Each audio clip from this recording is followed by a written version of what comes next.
Ladies and gentlemen, coming to you from deep within the planet Earth, it's Jason and Friends. Join Jason as he welcomes his good friend, Doug Farmwald. And now with his faithful compadre, Kelsey, here he is, Jason Eric Mumo! Well, hey everybody, welcome to Jason and Friends. My name is Jason and I'm joined by my great friend Kelsey Zumbrun. Kelsey, how you doing? Doing great this week. How about you? Doing good myself, and I don't know if a lot of people know this. You work at the PBS station here locally in Michiana, and I know that they used to carry it. I don't know if they carry it anymore. The Bob Ross guy, the big happy tree guy, he would sit there and draw stuff like that. I believe he's still on. Well, I came across an image this week that I thought you might enjoy here. Here's Bob Ross, and in Turn of Fate, the happy tree himself is painting Bob Ross. That's great. Or as I always say, I think Bob Ross looks a little bit like Sammy Hagar, but right. I think it's still too early to tell if Bob Ross is happy, though. Yeah, no, they right over the mouth. I didn't know trees could paint. Well, you know, they watched some Bob Ross. Right, exactly. And he taught him how. He's very informative. Yeah. But, you know, we did have a great show last week. My wonderful wife was on, and we started off the show with a great segment called Skate Face. A lot of people liked it. Did you enjoy it? I did. Yeah, people make the weirdest faces. Well, came across another segment this week of some Basset Hounds caught in the middle of running. So here, take a look.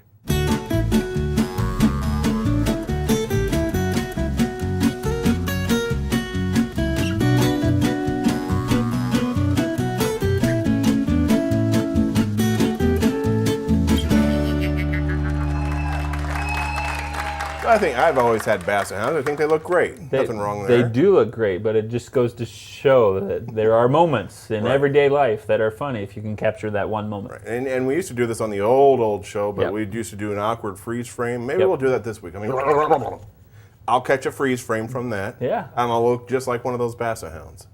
Yeah.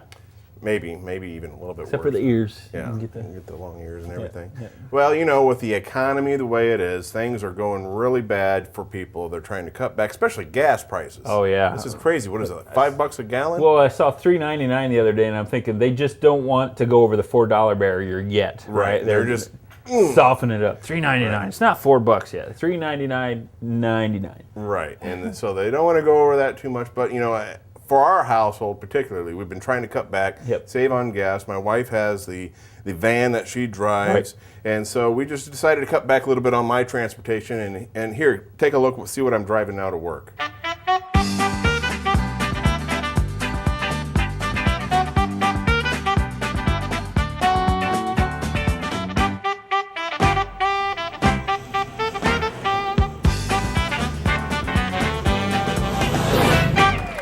So, you know, I don't know. I think that's all right. I mean, yeah, it's probably cheaper than the mule I'm riding to work. Right. Plus, I get a lot of the protein with the bugs going in the mouth as I'm doing. So, you know, if you can cut back and find creative ways. And shorter trip to work because you don't have to take the roads. You can cut through the fields. Yeah, you can do what you want. So I think I'm pretty smart. Yeah. Exactly.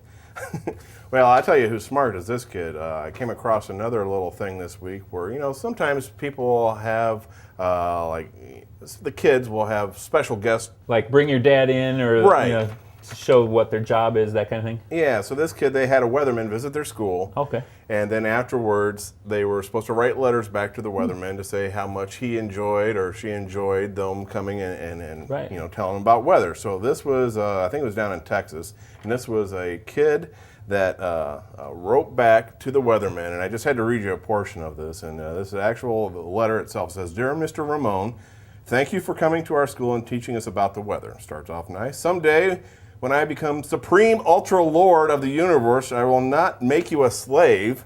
You will live in my 200-story castle where unicorn servants will feed you donuts off their horns. Huh. I will personally make you a throne that is half platinum and half solid gold and jewel encrusted. Nice. Thank you again for teaching us about meteorology.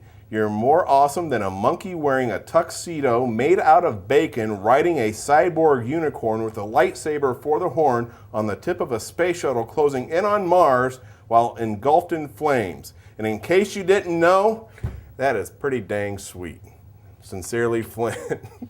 Is that not the best letter in the world? You know, that weatherman must have made an impression. I guess so. If he's better than that. A tuxedo made out of bacon. Yeah. that's a license to print money right there. Bacon's everywhere. Well, Flint, you can tell he's writing the letter. You can tell he's not lazy. No. But a lot of people are getting pretty lazy in this country, and I thought we would take a look at some of the people that are to the extreme on being lazy in our new segment called People Being Lazy. It's a great title. segment. All right, here we go. Look at this. Just tie the old lawnmower to the flagpole and let it go. Why not? Yeah. And then you got the, I don't mind the doorstop there itself, but at least take the doorstop out of the package first. Right, yeah. Whoa!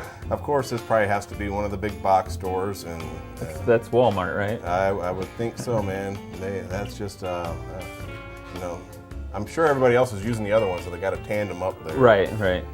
This one here, if you're in line at the fast food place, it's bad enough you're in line at the fast food place. Yeah. You don't need to be sitting down in a chair. Did she say save these before she went and got the chair? Yeah. She said, don't cut.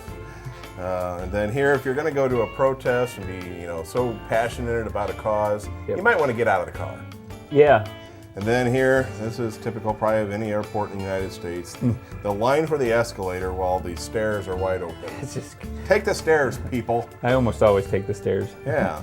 And then here's a guy. That's good stuff. Yeah, he's laying down on his side and he's like, man, I can't, that TV's crooked. What can I do? And then if you're going to take your dog for the walk, especially with gas prices, you need to maybe think about, getting out yourself. But here's one on the chopsticks. The guy put the fan right on it because, he's too tired to blow. He's cooling down. That's good stuff. Yeah, so, and then here's the guy sitting on the box that has the chair in it. And then here's, our tax dollars at work here.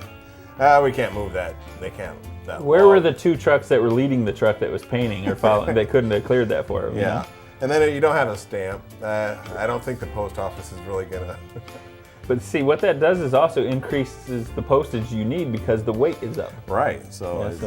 And then you might want to, clean your car off. There's a certain point to being lazy is going to be just dangerous to your health. Sadly, I've seen way too many people who do that. Oh, I got to get to work. All I need is this much in my windshield. So there's a look at some people being lazy. I don't know if it's done any good to point that out, other than just giving people a lot of bad ideas. Yeah, that's what we're here for. Yeah. Well, it's time for our web clip of the week. And I'm excited. I think we have a great one this week, and we're going to go back into the archives. This is from 1978, and it's a Japanese commercial for some tuna with a Star Wars theme. Enjoy. I'm recording! 今日のおかずはシーチキン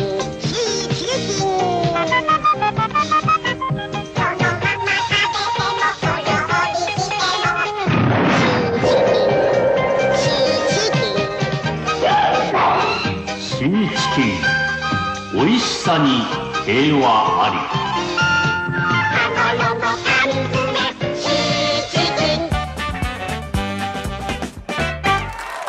Well, hey everybody, welcome back to Jason and Friends. We hope you enjoyed that web clip of the week, and I'm thinking may have a new sponsor on our hands there. But anyway, I'm joined by my great friend Doug Farmwald. Doug, how you doing? Real well, and I'm kind of sorry because if you ask me on, you've obviously gone through your friends list, and you're down to people you kind of vaguely remember. Well, we've had your wife on, Brenda. That's true. And we knew we wanted to get you on. You used to be on our old show. We used to do the night shift on WNIT. And you used to come on, you'd have these great demonstrations. You brought on... That never worked on air, no matter how many times I practiced them at a time.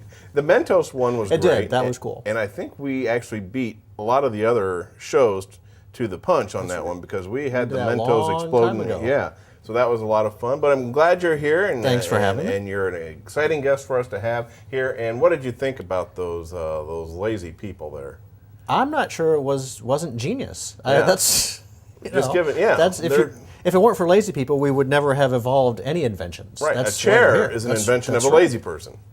Right? So they're visionaries. Right. So maybe that's the American way, right? I think it is. Well, I came across this article this week, Doug, and I don't know if you had heard anything about this. In Gettysburg, they're at the gift shop there where the Great Battle of the Civil War battle took place, where President Lincoln gave his Gettysburg address. And the gift shop there, they were selling the John Wilkes Booth bobblehead dolls.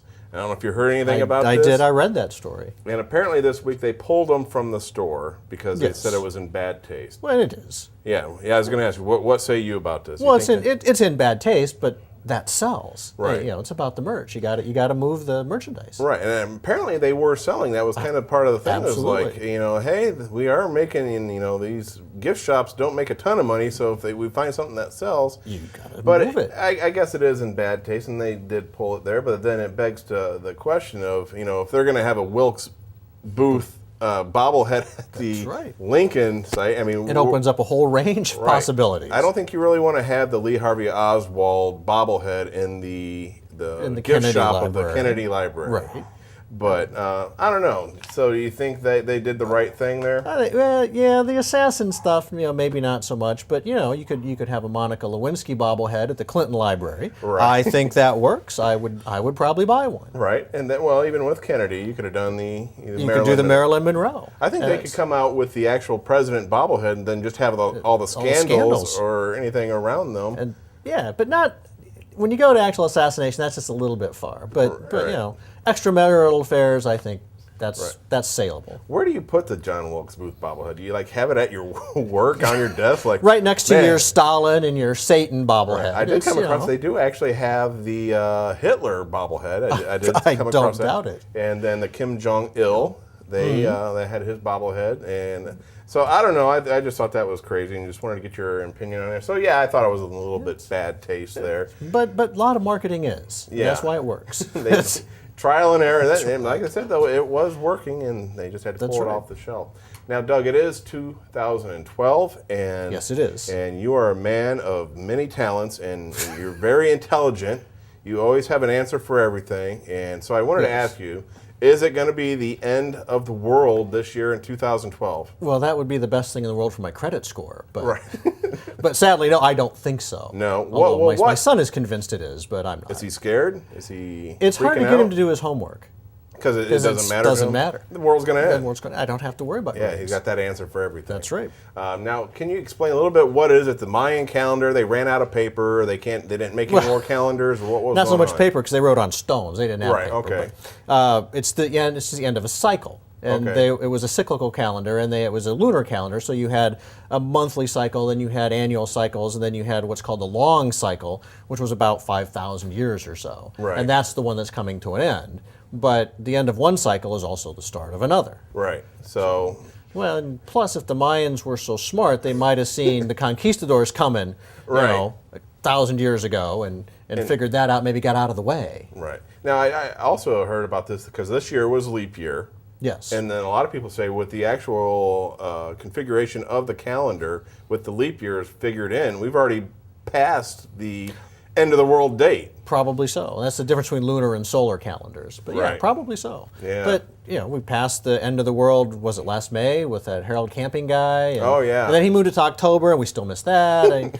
Pretty much someone predicts the end of the world just about every year. It's basically somebody predicts something, the end of the world. You just got to be pretty leery about. Right. It's going to happen someday, but probably I'm not going to be around to see it. Well, we do want to play a game with you. We've been playing these games, and what better to play with an intellectual as yourself as Kinect 4.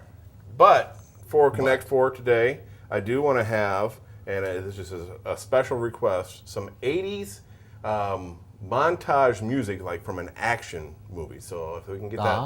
Oh, there it is. Okay. And so what color do you want to be here? Oh, I got red and black. I'll take the black. You take the black? Okay. I got them in the mugs there. I'm going to just dump mine out here. And you being the guest, go right ahead. We'll get this game going. I'm not the greatest Kinect 4 player. You ever? No, I've played with my kids strategically, you sometimes. start in the middle there. And let's see here. And the idea, of course, with Kinect 4 is to Kinect 4 checkers. Okay, I can see what you're doing. I'm going to go this way because I think you're going to outsmart me on this. I don't know. Kids beat me all the time. Do they? Sadly, they do. They should make, okay, I got to block you there. And, so there, you got to block you. Yeah. And there you go. Let me know if you win. I'm going cross-eyed looking at this thing. All right, where do I got to block you next? Right there. And you got a blockchain. Yep. And I love the music though, right? Well, it adds a lot. It adds a lot. Yeah.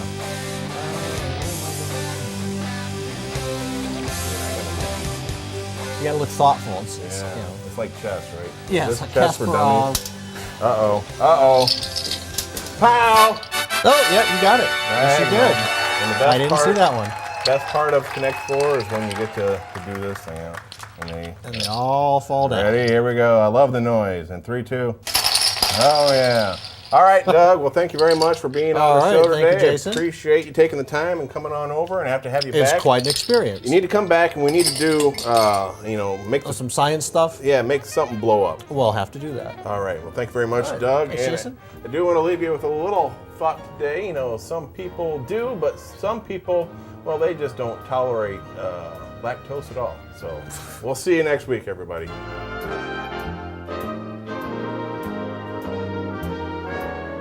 Portions of Jason and Friends has been made possible by GeneralTomfoolery.com. For all your foolery needs, that's GeneralTomfoolery.com.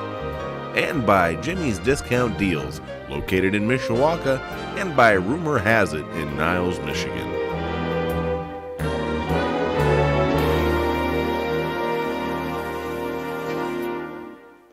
I smell asparagus and sugar smacks.